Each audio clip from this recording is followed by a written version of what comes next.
ইউনূসকে এবং উপদেষ্টাদেরকে এবং এনসিপিকে জামাত শিবিরকে বাংলাদেশ থেকে নিষিদ্ধ করা হলো। তাদেরকে বাংলাদেশে তাদের কোনো স্থায়ী নাই, বাংলাদেশে তাদের কোনো ভিত্তি নাই, বাংলাদেশে তাদের কোনো আইনি অবস্থান নাই, নৈতিক কোনো ভিত্তি নাই। তাই বাংলাদেশে এই জামাত শিবির আলবদর রাজাকারকে, এই উপদেষ্টাদেরকে এবং ইউনূসকে এই বাংলাদেশ থেকে নিষিদ্ধ করা হলো। আওয়ামী লীগকে নিষিদ্ধ করে কি সরকার নতুন ভাবে বিপদে পড়তে যাচ্ছে? বড় দল হচ্ছে আওয়ামী লীগ, সেই দলটিকে কি এভাবে নিষিদ্ধ করে শেষ করে দেওয়া যাবে, ভ্যানিশ করে দেওয়া যাবে? একেবারেই না।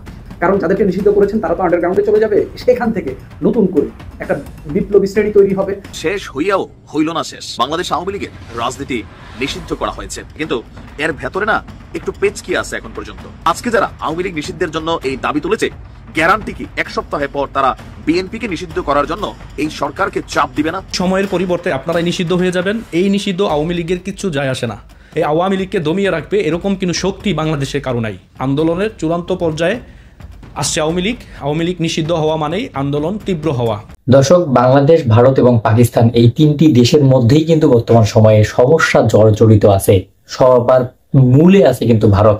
এই ভারতের জন্যই কিন্তু বর্তমান বাংলাদেশ এবং পাকিস্তানের মধ্যে একটা যুদ্ধ অবস্থা তৈরি হয়েছে। বাংলাদেশের সাথে কিরকম সম্পর্ক সেটা হয়তো আপনারা ভালো করেই জানেন যে বাংলাদেশের সাবেক প্রধানমন্ত্রী শেখ হাসিনা কিন্তু ভারতের মধ্যেই আছে। আর সেটা নিয়ে কিন্তু বাংলাদেশের মধ্যে এখন কথা বলা হচ্ছে যে ভারতের সঙ্গে যে কোনো রকমের সম্পর্ক রাখা যাবে না, কারণ ভারতের মধ্যে বাংলাদেশের সাবেক প্রধানমন্ত্রী শেখ হাসিনা লুকিয়ে আছে। অন্যদিকে কিন্তু ছাত্র সমন্বয়করা এখন আবারও আন্দোলন শুরু করেছে সেই আওয়ামী লীগকে যেন ব্যান করা হয়। আর হ্যাঁ দর্শক, আপনাদেরকে ভিডিও শুরুতে কিন্তু অনেকগুলো ইম্পর্টেন্ট ভিডিও টপিক দেখানো হয়েছে। এই ভিডিও ফুটেজ, ভিডিও শিরোনাম এবং ভিডিওর কিছু মূল টপিক দেখানো হয়েছে। সেই ভিডিওগুলোর পুরো অংশগুলোই কিন্তু আপনাদেরকে এখন দেখানো হবে। জানতে পারবেন, বুঝতে পারবেন যে বর্তমান সময়ের অন্তর্বর্তীকালীন সরকার, ছাত্র সমন্বয়ক, রাজনৈতিক দলগুলোর মতামত কেন এক হচ্ছে না। আর কথা না বাড়িয়ে সর্বপ্রথম আমি আপনাদেরকে কিছু গুরুত্বপূর্ণ প্রতিবেদন এবং কিছু তথ্য দিয়ে যাচ্ছি। সর্বপ্রথম আমরা ভিডিওগুলো দেখে নেব। এই যে ইউনূস সরকার যে সিদ্ধান্ত নিয়েছে, তাদের সিদ্ধান্ত নেওয়ার কোনো আইনি এবং নৈতিক কোনো ভিত্তি নাই। তারা অবৈধ এবং তারা রাষ্ট্রদ্রোহী। তারা কাউকে নিষিদ্ধ করতে পারে না। বরং আমরা এদেশের জনগণের পক্ষ থেকে, বাংলাদেশে আওয়ামী লীগের পক্ষ থেকে, এদেশের সাধারণ জনগণের, আপামার জনগণের পক্ষ থেকে এই ইউনূসকে এবং উপদেষ্টাদেরকে এবং এনসিপিকে, জামাত শিবিরকে বাংলাদেশ থেকে নিষিদ্ধ করা হলো। তাদেরকে বাংলাদেশে তাদের কোনো স্থায়ী নাই, বাংলাদেশে তাদের কোনো ভিত্তি নাই, বাংলাদেশে তাদের কোনো আইনি অবস্থান নাই, নৈতিক কোনো ভিত্তি নাই। তাই বাংলাদেশে এই জামাত শিবির আলবদর রাজাকারকে, এই উপদেষ্টাদেরকে এবং ইউনূসকে এই বাংলাদেশ থেকে নিষিদ্ধ করা হলো। আজকে থেকে বাংলাদেশে তারা সম্পূর্ণভাবে নিষিদ্ধ। এই উপদেষ্টাদের কথা এবং তাদের কোনো আদেশ নির্দেশ এই বাংলাদেশে কেউ শুনবেন না। আজকে থেকে যুদ্ধ শুরু হলো। আজকে থেকে শেখ হাসিনা সংগ্রাম পরিষদের মাধ্যমে সারা বাংলাদেশে আমরা আন্দোলন সংগ্রাম করব। এই তাদেরকে, বাংলাদেশের ৭১ পরাজিত শক্তিদেরকে এই বাংলাদেশ থেকে বিতাড়িত করতে হবে। আন্দোলন আজকে থেকে ইনশাল্লাহ শুরু হলো। যতক্ষণ পর্যন্ত এই ৭১ পরাজিত শক্তিদেরকে বাংলাদেশ থেকে বিতাড়িত করতে না পারবো, ততক্ষণ পর্যন্ত আন্দোলন চলবে। ইতিমধ্যেই আপনারা জানেন যে বাংলাদেশ আওয়ামী লীগকে নিষিদ্ধ করা হয়েছে। আমার প্রশ্ন হচ্ছে, যারা অবৈধ তারা যদি বলে যে আমরা আওয়ামী লীগকে নিষিদ্ধ করে দিলাম, অথবা আপনার ১-২ লাখ লোকের সমাবেশকে কেন্দ্র করে তারা এমন একটি সিদ্ধান্ত নিয়েছে, কিন্তু আমি বিএনপিকে ধন্যবাদ জানাই যে তারা ইতিমধ্যে স্পষ্ট বলে দিয়েছে যে আমরা আওয়ামী লীগকে নিষিদ্ধ করার কে, এটি জনগণ করবে, তাও সেটি ভোটের মাধ্যমে করবে। কিন্তু আমি একটি কথা আমার আশ্চর্য লাগে যে যারা আপনার এদেশে আওয়ামী লীগ করে, এদেশের কত পার্সেন্ট মানুষ আওয়ামী লীগ করে সেটি আগে আপনার ক্যালকুলেশন করতে হবে। আর আওয়ামী লীগ হচ্ছে এই বাংলাদেশের জন্মদাতা এবং এই বাংলাদেশের প্রতিষ্ঠাতা হচ্ছে আওয়ামী লীগ। এখন সেই আওয়ামী লীগকে যদি আপনারা নিষিদ্ধ করে দেন, আওয়ামী লীগের কিছু যায় আসে না। এবং কি সময়ের পরিবর্তে আপনারাই নিষিদ্ধ হয়ে যাবেন, এই নিষিদ্ধ আওয়ামী লীগের কিচ্ছু যায় আসে না।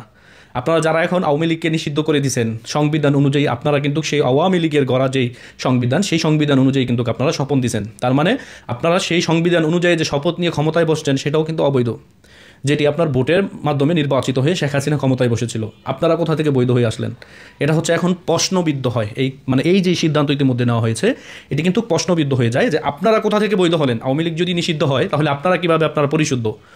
যারা ইতিমধ্যে বাংলাদেশ আওয়ামী লীগের নেতাকর্মী রয়েছেন, আপনাদেরকে বলবো আপনারা সবাই ঐক্যবদ্ধ হন। এখন হচ্ছে ঐক্যবদ্ধ হওয়ার সময়, কারণ নিষিদ্ধ যে বিষয়টা থাকে এটার মধ্যে মানুষের কিন্তু ভালোবাসা এবং কি প্রেম থাকে। আর বাংলাদেশ আওয়ামী লীগ হচ্ছে এই বাংলাদেশের জন্মদাতা। বাংলাদেশ নামক রাষ্ট্র যতদিন থাকবে, এই আওয়ামী লীগ বাংলাদেশে ততদিন থাকবে। এই আওয়ামী লীগকে দমিয়ে রাখবে এরকম কোনো শক্তি বাংলাদেশের কারো নাই। কারণ এই আওয়ামী লীগের মাধ্যমে বাংলাদেশ নামক রাষ্ট্র ভূখণ্ড প্রতিষ্ঠিত হয়েছে এবং কি বঙ্গবন্ধুর নেতৃত্বে এবং কি এই আওয়ামী লীগের নেতৃত্বে বাংলাদেশে আপনার ৩০ লক্ষ মানুষ জীবন দিয়ে এই বাংলাদেশ নামক ভূখণ্ড ছিনিয়ে এনেছে পাকিস্তানের কাছ থেকে। সেই সংগঠনটি যদি আপনার অবৈধ কেউ এসে যদি বলে এটি নিষিদ্ধ, তাহলে কিন্তু নিষিদ্ধ হয়ে যায় না।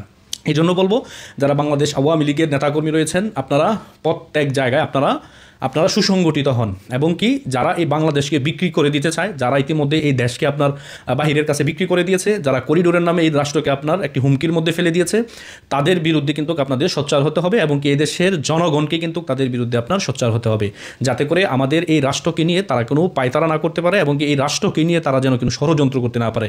আওয়ামী লীগের আপনার নিষিদ্ধ করা এগুলো হচ্ছে একটি বুকাসবাজি কথাবার্তা, এগুলো তারা শুধু বলতেই পারবে। নির্বাহী আদেশে তারা আপনার একটি দল নিষিদ্ধ করে দিবে, যেই দল বাংলাদেশের সর্বপ্রথম রাজনৈতিক দল, এবং কি বাংলাদেশের জন্মের আগে যেই দলের প্রতিষ্ঠা হয়েছে সেই দলকে নাকি তারা নিষিদ্ধ করে দিবে। কিন্তু আমি ব্যক্তিগতভাবে বিএনপিকে আপনার অভিনন্দন জানাই যে তারা এখন পর্যন্ত আমি যতটুকু জানি তারা একটি বিবৃতি দিয়েছে যে আমরা আওয়ামী লীগ নিষিদ্ধে আমরা কারা, জনগণ সিদ্ধান্ত নেবে সেটি ভোটের মাধ্যমে। যদি ভোটের মাধ্যমে আওয়ামী লীগ যদি ক্ষমতায় না আসতে পারে তো না আসবে, কিন্তু আওয়ামী লীগকে আপনি নিষিদ্ধ করে কতদিন রাখবেন?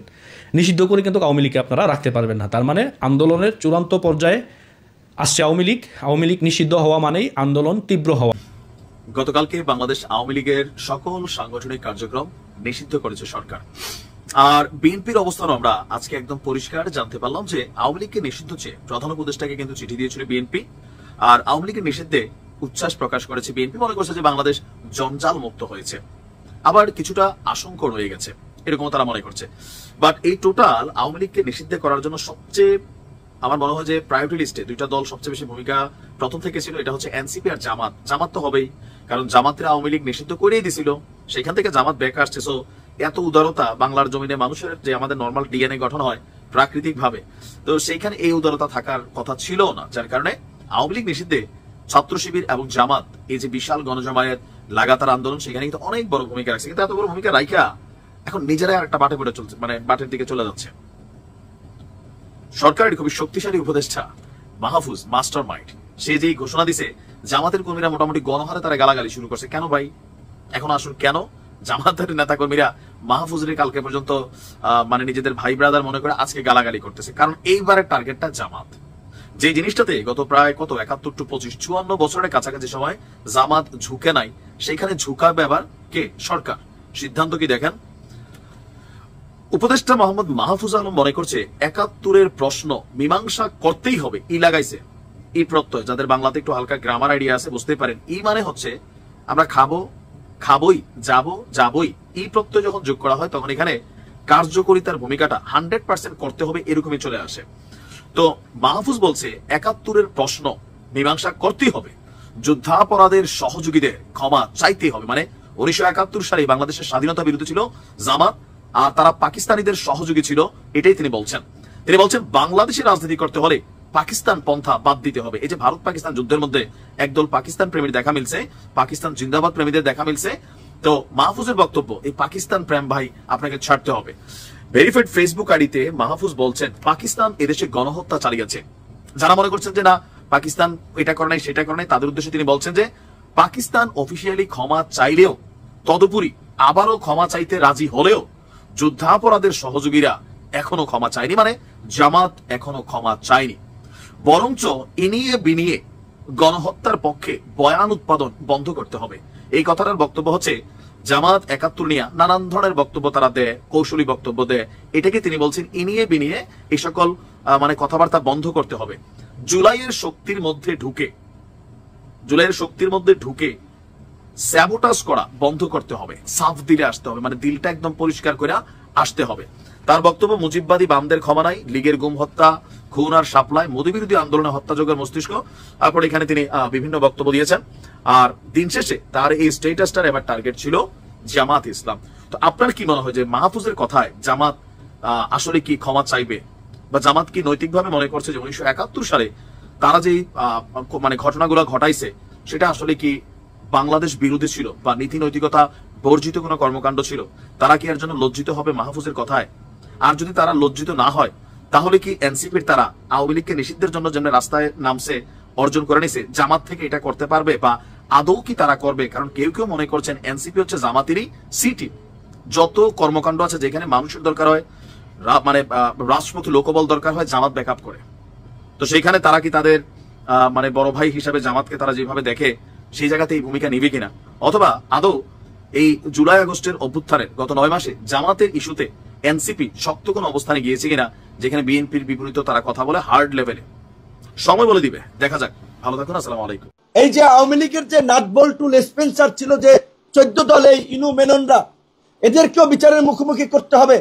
আওয়ামী লীগ নিষিদ্ধের পাশাপাশি এই যে জাতীয় পার্টি আজকে জিএম কাদের সাহেব আস্ফলন করছেন, দেখি বিভিন্ন ধরনের মিটিং টিটিং এ সগর্বে ঘুরে বেড়াচ্ছেন। এই জিএম কাদের এবং এই জাতীয় পার্টি এরশাদ আওয়ামী লীগকে গত 16 বছর হৃষ্টপুষ্ট করেছেন। এই জাতীয় পার্টি কোনোভাবেই এর দায় এড়াতে পারেন না। জাতীয় পার্টির জিএম কাদের সহ শীর্ষ নেতাদেরকেও অনতিবিলম্বে গ্রেপ্তার করতে হবে, আমরা এখান থেকে দাবি জানাই। এই আওয়ামী লীগ সহ জাতীয় পার্টি ওই 14 দলের নাট বল্টু সকলের আপনার নিবন্ধন বাতিল করতে হবে। নির্বাচন কমিশনের কাছে আমরা আগামীকালই এই বিষয়ে আমরা তাদের সাথে আলাপ করব এবং লিখিত অভিযোগ দেব। এখন যেহেতু সরকার জনগণের আপনার দাবির প্রেক্ষাপটে আওয়ামী লীগকে নিষিদ্ধ করেছে, আমরা সরকারকে সাধুবাদ জানাই এবং সরকারকে জনগণের প্রতি দায়বদ্ধ থেকে রাষ্ট্র সংস্কার এবং নতুন বাংলাদেশ বিনির্মাণে ক্ষমতা উপভোগ করা নয়, উপদেষ্টাদের হিরোগিরি নয়, উপদেষ্টাদের ক্ষমতার অপপ্রয়োগ নয়, এই বাংলাদেশকে পুনর্গঠনের জন্য, এই জুলাই গণ অভ্যুত্থানের আকাঙ্ক্ষার বাস্তবায়নের জন্য অনতিবিলম্বে আমরা এই অন্তর্বর্তীকালীন সরকারকে শক্তিশালী করার জন্য আমরা অন্তর্বর্তীকালীন সরকারকে জাতীয় সরকারের রূপ দেওয়ার আহ্বান জানাচ্ছি। এখন প্রশ্ন হচ্ছে, এই সরকার কি আওয়ামী লীগকে আজীবনের জন্য নিষিদ্ধ করেছে? আওয়ামী লীগকে নিষিদ্ধ করে কি সরকার নতুনভাবে বিপদে পড়তে যাচ্ছে? এবং আওয়ামী লীগের এই যে নিষেধাজ্ঞার আন্দোলনের মুখে যে নিষিদ্ধ করা হলো, এই আন্দোলনে মানুষের কি স্বতঃস্ফূর্ত অংশগ্রহণ ছিল?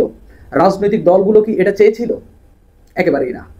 প্রথমে আওয়ামী লীগকে কি আজীবনের জন্য নিষিদ্ধ করা হয়েছে কিনা?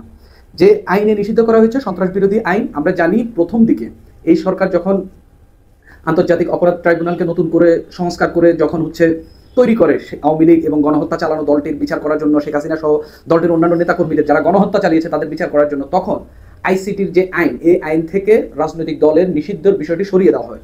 এখন এই আন্দোলনে হাসনাত আব্দুল্লাহদের, এনসিপির এবং তাদের সঙ্গে আরো কয়েকটি ছাত্র সংগঠনের আন্দোলনের মুখে তারা সেখানে নতুন করে এই আইনে রাজনৈতিক দল নিষিদ্ধের বিষয়টি জুড়ে দিয়ে এখানে তারা যে আইনে আওয়ামী লীগকে নিষিদ্ধ করেছে, শুধুমাত্র যতদিন এই আইসিটি আদালতে, যতদিন এই আওয়ামী লীগ এবং যারা জুলাই আগস্টে গণহত্যা চালিয়েছে তাদের বিচার কার্য চলবে, ততদিন পর্যন্ত দলটি নিষিদ্ধ থাকবে।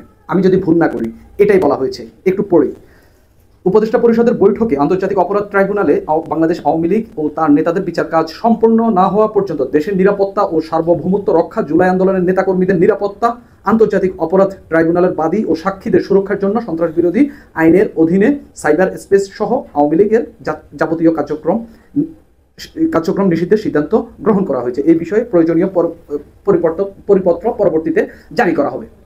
যতদিন আইসিটি অ্যাক্টে এই গণহত্যার বিচার চলবে, ততদিন কাদের নিরাপত্তার জন্য, যারা অভ্যুত্থান করেছে তাদের, যারা এই বিচার কার্যের সঙ্গে সংশ্লিষ্ট, যারা এই বিচারের জন্য লড়ছেন, তাদের নিরাপত্তার জন্য সবকিছু মিলিয়ে জুলাই আন্দোলনের নেতাকর্মীদের দেশের নিরাপত্তা ও সার্বভৌমত্ব রক্ষার জন্য তাদেরকে নিষিদ্ধ করা হয়েছে। খুবই ভালো কথা, নিষিদ্ধ করেছেন। এখন প্রশ্ন হইল, একটা দলকে নিষিদ্ধ করে কি তাদের আদর্শ এবং দলটিকে কি ভ্যানিশ করে দেওয়া যায়? এর সর্বোৎকৃষ্ট প্রমাণ হচ্ছে জামাত ইসলাম। আওয়ামী লীগ এই দলটিকে নিষিদ্ধ করেছিল। এই জুলাই আন্দোলন চলাকালেই এই অভ্যুত্থানের যে আন্দোলন, এটি চলাকালেই আওয়ামী লীগ নিষিদ্ধ করেছিল। তীব্র দমন নিপীড়ন এই দেশে যে পুলিশ, তারপরে শেখ হাসিনার সময় যেসব অন্যান্য প্রশাসন বাহিনী ছিল চালিয়েছে, জামাত কি নিঃশেষ হয়ে গেছে? এই পর্যন্ত জামাতকে তিনবার নিষিদ্ধ করা হয়েছে। জামাত কি শেষ হয়ে গেছে? একেবারেই শেষ হয়ে যায়নি। এখন পর্যন্ত এই দলটি টিকে আছে এবং ভালোভাবে টিকে আছে। তাহলে তার চেয়েও কয়েক গুণ বড় দল আওয়ামী লীগ। সেই দলটিকে কি এভাবে নিষিদ্ধ করে শেষ করে দেওয়া যাবে, ভ্যানিশ করে দেওয়া যাবে? একেবারেই না, কখনোই সম্ভব না। বরঞ্চ এতে আরো ক্ষতি বাড়বে, ক্ষতি হবে সমাজের জন্য। কারণ যাদেরকে নিষিদ্ধ করেছেন তারা তো আন্ডারগ্রাউন্ডে চলে যাবে, সেখান থেকে নতুন করে একটা বিপ্লবী শ্রেণী তৈরি হবে। তারা নানান ধরনের আন্ডারগ্রাউন্ড রাজনীতি করে দেশকে আরো অস্থিতিশীল হিসেবে তৈরি করে তুলতে পারে।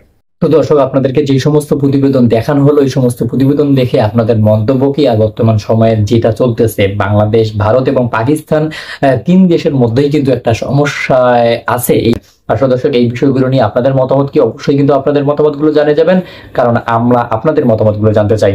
ভিডিওটি ছিল এতটুকুই। আবার দেখা হবে নতুন কোনো ভিডিওতে, নতুন কোনো টপিক নিয়ে। ভিডিওটি শেষ করার আগে বরাবরের মতন এই একটি রিকোয়েস্ট থাকবে, আপনি যদি প্রথমবারের মতো আমাদের এই ছোট্ট চ্যানেলটিতে এসে থাকেন তাহলে অবশ্যই চ্যানেলটিকে সাবস্ক্রাইব করবেন, পাশে আসা বেল আইকনটি অন করে রাখবেন। আর আপনি যদি ইতিমধ্যেই আমার একজন সাবস্ক্রাইবার হয়ে থাকেন তাহলে আপনাকে অসংখ্য ধন্যবাদ। ভালো থাকবেন, সুস্থ থাকবেন, আল্লাহ হাফেজ।